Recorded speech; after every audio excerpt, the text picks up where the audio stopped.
अथ श्री दुर्गा सप्तशती द्वितीयो अध्यायः विनियोगः। ओम मध्यम चरित्रस्य विष्णुर्षिः महालक्ष्मीर्देवता उष्णिक छन्दः शाकंभरी शक्तिः दुर्गा बीजं वायुस्तत्त्वं यजुर्वेदः स्वरूपं श्री महालक्ष्मी प्रीत्यर्थं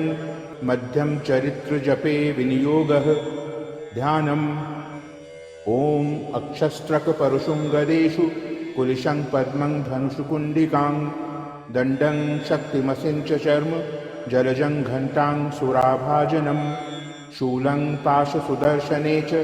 ददतिं हस्तैः प्रसन्नाननां सेवे तैरिभमर्दिनीमिह महालक्ष्मीं सरोजस्थिताम्। ओम ह्रीं ऋषिरुवाच देवासुरमभूद्युद्धं पूर्णमब्दशतं पुरा महिषे सुराणामधिपे देवानां च पुरन्दरे तत्रासुरैर्महावीर्यैर्देवसैन्यं पराजितं जित्वा च सकलान् देवा निद्रो भून्महिषासुरः। ततः पराजिता देवाः पद्मयोनिं प्रजापतिं पुरस्कृत्य गतास्तत्र यत्रेष गरुडध्वजो यथा वृत्तं तयोस्तद्वन् महिषासुरचेष्टितं त्रिदशाः कथयामासुर्देवाभिभवविस्तरं सूर्येन्द्राग्निर्निलेन्दूनां यमस्य वरुणस्य च अन्येषां चाधिकारान् स स्वयमेवाधितिष्ठति। स्वर्गान् निराकृताः सर्वे तेन देवगणा भुवि विचरन्ति यथा मर्त्या महिषेन दुरात्मना। एतद्वः कथितं सर्व ममरारिविचेष्टितं शरणं वः प्रपन्नाः स्मो वधस्तस्य विचिन्त्यताम्। इत्थं निशम्य देवानां वचांसि मधुसूदनः चकार कोपं शम्भुश्च भ्रुकुटीकुटिलाननौ ततोऽति कोपपूर्णस्य चक्रिणो वदनान्ततः निश्चक्राम महत्तेजो ब्रह्मणः शङ्करस्य च अन्येषां चैव देवानां शक्रादीनां शरीरतः निर्गतं सुमहत्तेजस्तच्चैत्यं समगच्छत। अतीव तेजसः कूटं ज्वलन्तमिव पर्वतं ददृशुस्ते सुरास्तत्र ज्वालाव्याप्तदिगन्तरम् अतुलं तत्र तत्तेजः सर्वदेवशरीरजम् एकस्थं तदभुन्नारी व्याप्तलोकत्रयं त्विषा यदभूच्छां भवं तेजस्तेनाजायत तन्मुखं याम्येन चाभवन्तेषा बाहवो विष्णुतेजसा सौम्येन सनयोर्युग्मं मध्यं चैन्द्रेण चाभवत् वारुणेन च जङ्घोरु नितम्बस्तेजसा भुवः ब्रह्मणस्तेजसा पादौ तदङ्गुल्योर्कतेजसा वसूनां च कराङ्गुल्यः कौबेरेण च नासिका तस्यास्तु दन्ताः सम्भूताः प्राजापत्येन तेजसा नयनत्रितयं जज्ञे तथा पावक तेजसा भ्रुवौ च सन्ध्ययोस्तेजः श्रवणावनिलस्य च अन्येषां चैव देवानां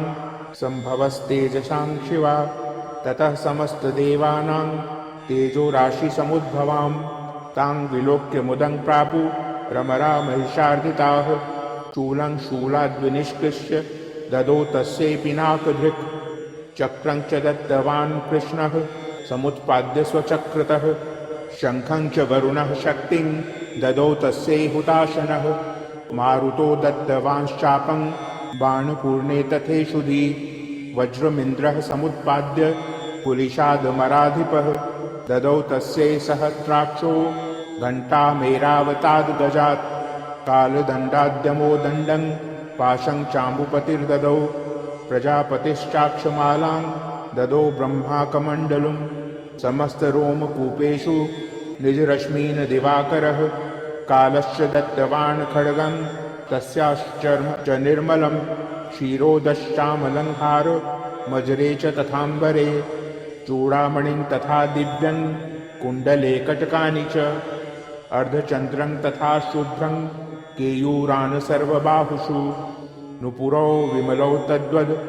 ग्रैवेयकमनुत्तमम् अंगुलीयकरत्नानि समस्तास्वंगुलीषु च विश्वकर्मा ददौ तस्यै परुषुं चाति निर्मलम् अस्त्राण्यनेकरूपाणि तथा भेद्यं च दंशनम् अम्लान् पङ्कजां मालां शिरस्युरसि चापराम् अददज्जलधिस्तस्यै पङ्कजं चातिशोभनम् हिमवान् वाहनं सिंहं रत्नानि विविधानि च ददाव शून्यं सूरया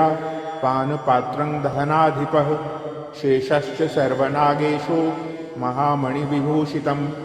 नागहारं ददौ तस्यै दत्ते यः पृथिवीमिमाम् अन्यैरपि सुरैर्देवी भूषणैरायुधैस्तथा सम्मानिता ननादोच्चैः साट्टहासं मुहुर्मुहुः तस्यानादेन घोरेण कृष्णमापूरितं नभः अमायतातिमहता प्रतिशब्दो महानुभूत् चुक्षुभुः सकलालोकाः समुद्राश्च च कम्पिरे चचाल वसुधा चेलुः सकलाश्च महीधराः जयेति देवाश्च मुदा तामूचुः सिंहवाहिनीं तुष्टुवुर्मुन्नयश्चैनां भक्तिनम्रात्ममूर्तयः दृष्ट्वा समस्तं संक्षुब्धं त्रैलोक्यममरारयः सन्नद्धाखिलसैन्यास्ते समुत्तस्तु हृदायुधाः आह किमेतदिति क्रोधा दाभाष्यमहिषासुरः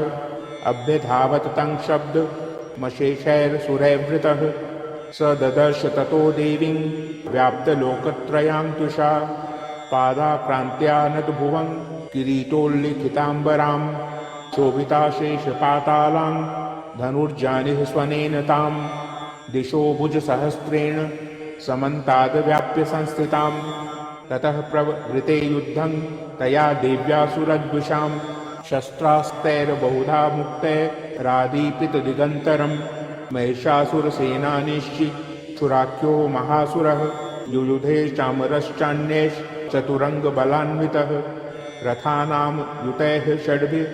रुद्रग्राख्यो महासुरः अयुध्यतायुतानां च सहस्रेण महाहनुः पञ्चाशद्भिश्चयुतैर्शिलोमा महासुरः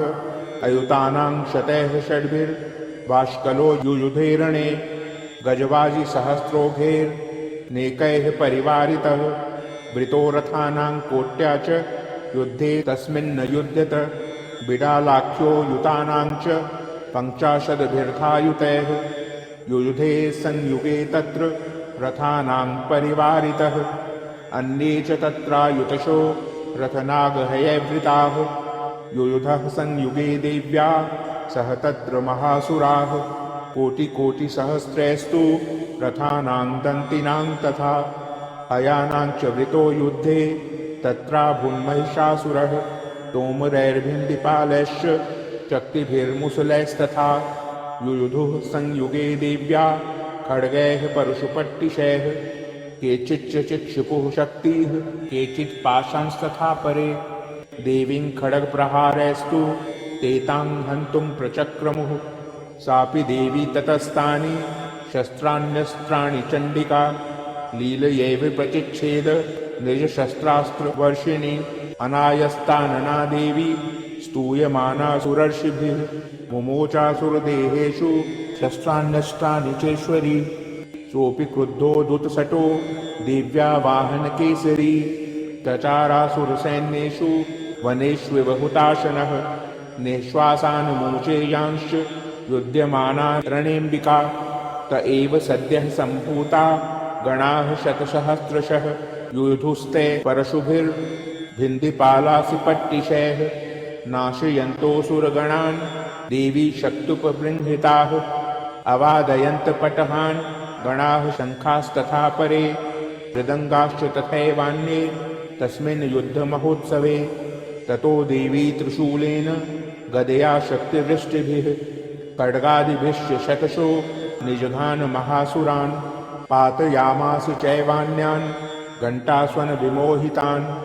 असुरान् भुवि पाशेन बद्ध्वा चान्यान् कर्षयत् केचिद् द्विधा कृतास्तीक्ष्णैः खड्गपातैस्तथा परे विपोथिता निपातेन गदया भुविशेरते वेमुष्य केचिद्रुधिरं मुसलेन वृषं हताः केचिन्निपतिता भूमौ भिन्नाः शूलेन वक्षसि निरन्तराः शरोहेण कृताः केचिद्रणाजिरे सेनानुकारिणः प्राणान् मुमुचुस्त्रिदशार्दनाः केषाञ्चिदवाह वश्यन् नाश्यन्न ग्रीवास्तथा परे शिरांसि पेतुरन्येषा मन्ये मध्ये विदारिताः विच्छिन्नजङ्घास्त्वपरे पेतुरुर्व्यां महासुराः एकबाहवक्षिचरणाः केचिदेव्या द्विधा कृताः छिन्नेऽपि चान्ये शिरसि पतिताः पुनरुत्थिताः कबन्धा युयुधुर्देव्या गृहीतपरमायुधाः नलितुश्चापरे तत्र युद्धे तुर्यलयाश्रिताः कबन्धाश्चिन्नशिरसः खड्गशक्तिरिष्टपाणयः तिष्ठ तिष्ठेति भाषन्तो देवी मन्ये महासुराः पातितैरथनागाश्वैर्शुरैश्च वसुन्धरा अगम्या साभवत्तत्र यत्राभूत्स महारणः शोणितौघा महानद्यः सद्यस्तत्र प्रसुस्त्रुवुः मध्ये चासुरसैन्यस्य वारणासुरवाजिनां क्षणेन तन्महासैन्यमसुराणां तथाम्बिका निन्ने क्षयं यथा वह्नि श्रीणदारुमहाचयं स च सिंहो महानाद मुत्सृजन्भुतकेसरः शरीरेभ्यो मरारीणां सूनीव विचिन्वति देव्या गणैश्चितैस्तत्र कृतं युद्धं महासुरैः